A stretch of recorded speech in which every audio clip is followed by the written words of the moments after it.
जय हिंद साथियों, जय जवान जय किसान, जय भारत किसान लोक शक्ति।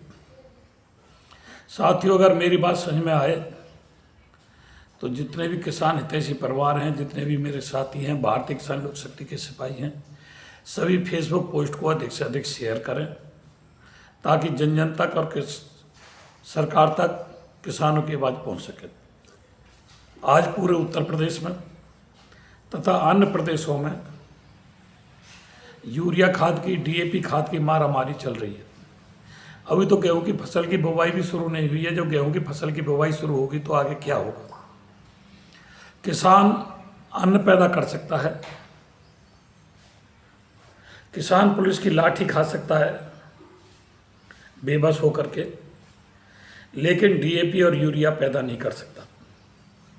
उसके लिए तो मोदी योगी की जोड़ी को ही व्यवस्था करनी होगी, डीएपी की भी और यूरिया की भी।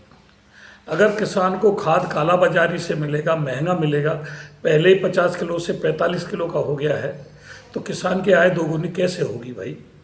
आप प्रधानमंत्री के पद पर होकर के ये कहते हैं किसान की आय दोगुनी करेंगे और डीएपी और यूरिया की काला बाजारी नहीं रोक पा रहे हैं। किसान अगर कहीं जा कर के प्रदर्शन करता है तो उन पर पुलिस की लाठीचार्ज और हो रही है। इसकी तरफ सरकार को ध्यान देना चाहिए। इधर एक तरफ योगी जी कहते हैं कि छोटी सी छोटी समस्या को भी गंभीरता से शासन प्रशासन को लेना चाहिए। कहीं नेपाल जैसी स्थिति, नेपाल से हमें सबक लेना चाहिए। नेपाल जैसी स्थिति कहीं भी किसी भी समय पैदा हो सकती है।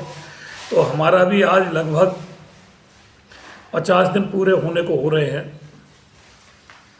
यमुना औद्योगिक विकास प्राधिकरण का, यमुना एक्सप्रेस वे का, आवासीय प्लॉट, अतिरिक्त मुआवजा 64.7%, आबादियों का निस्तारण। जिन किसानों ने मुआवजा नहीं उठाया है उनको वर्तमान स्थिति का जो वर्तमान मुआवजा है यह मुआवजा दिया जाए। इन सारी मांगों को लेकर के हम ग्राम रोनिजा पर धरने पर बैठे हुए हैं 50 दिन से। आज हमने कार्यकारिणी की बैठक भी बुलाई है धरने पर। अगर शासन प्रशासन ने आकर के सुध नहीं ली तो आगे की रणनीति तय की जाएगी, कठोर रणनीति तय की जाएगी। उसका अंजाम कुछ भी हो। फिर हमारे ज़िले की जो मैडम हैं लक्ष्मी सिंह, पुलिस कमिश्नर महोदय, वह कहती है किसानों पर लाठी बजाए जाओ, लाठी बजाए जाओ, लाठी बजाए जाओ। किसानों को तनाई में डाले जाओ, तनाई में डाले जाओ, तनाई में डाले जाओ। कमिश्नर तो आलोक कुमार भी रहे हैं, उन्होंने किसानों के साथ ऐसा बर्बरतापूर्ण व्यवहार नहीं किया जो लक्ष्मी जी के कार्यकाल में गौतम नगर में हो रहा है। क्यों अपनी बदनामी करवाती हैं? वैसे स्वच्छ छवि के अधिकारी हैं आप। किसानों की बात शासन प्रशासन तक पहुंचाएं, उचित पटल पर वार्ता करवाएं, किसानों की मांगों का समाधान करवाएं। और समाधान नहीं होगा तो एक ना एक दिन किसानों का धैर्य भी टूटेगा। एक जिले का आवासीय प्लॉट नहीं है यमुना एक्सप्रेस वे का, गौतम बुद्ध नगर, अलीगढ़, मथुरा, आगरा, इन किसानों की ज़मीन उसमें गई। प्रत्येक ज़िले में ज़मीन रिजर्व है। जेवर पर ज़मीन खाली पड़ी है, टप्पल पर खाली पड़ी है, मथुरा में खाली पड़ी है, आगरा में खाली पड़ी है।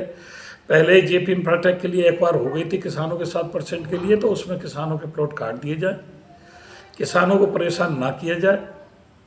आज हमको 50 दिन लगभग पूरे होने जा रहे हैं। कार्यकारिणी की मीटिंग बुलाई है। अगर अधिकारी समय पर नहीं आए तो आगे की रणनीति तय की जाएगी। सभी साथियों से अनुरोध है कि फेसबुक पोस्ट को अधिक से अधिक शेयर करें। धन्यवाद। जय हिंद, जय भारत, जय भारत किसान लोक शक्ति।